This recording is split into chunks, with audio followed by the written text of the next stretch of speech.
Hey everyone! Welcome back to the channel.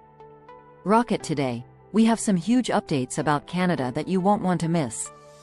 If you're planning to move to Canada or apply for a student visa, these updates are crucial for you.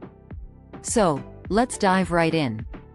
First up, there's a growing backlog in Canada's temporary resident visa processing. This means that things like student visas, work visas, and visitor visas are taking longer to process than usual. The numbers are quite eye-opening. Over 2.3 million applications are currently being processed as of July 31st. And here's the kicker.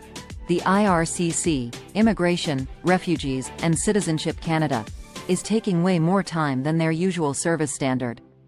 In simple terms, if the standard processing time for a temporary resident visa is 45 days, many applications are now taking longer than that. Out of the total backlog for temporary resident visas, which is around 1.36 million, more than 600,000 applications are experiencing delays beyond the standard service time. This problem has been ongoing for quite a while, especially since COVID-19 hit, and it doesn't seem to be improving anytime soon. The IRCC's goal is to process 80% of applications within their stated service times. Most categories are meeting these targets, but temporary resident visas are lagging behind. With a significant number of visitor visas applications contributing to this backlog, it's no surprise that the processing times are stretched. Now, onto the second major update. There's some worrying news from Universities Canada. The President has shared that if the current trend continues, Canada might not meet its 2024 target for student visas. The federal government aimed to grant visas to 360,000 to 370,000 students out of a total of 600,000 applications. But the President's statement suggests this target might not be reached. Why? It turns out that fewer students are currently applying for admission. This lower number of applicants might make it harder to meet the visa target. Interestingly, the IRCC's own assessment will only be clear after September when classes start.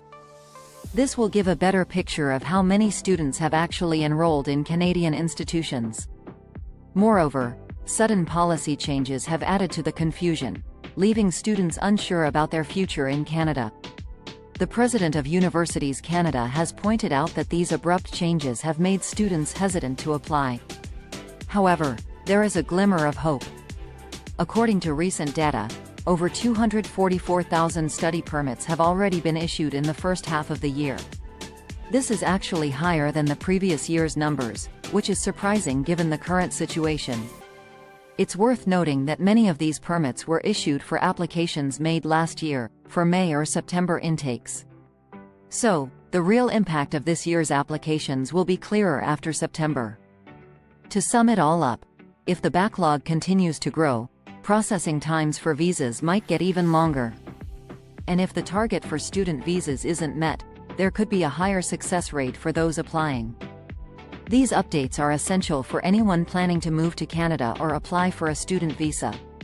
If you found this video helpful, don't forget to like, subscribe, and share it with anyone who might benefit from this information.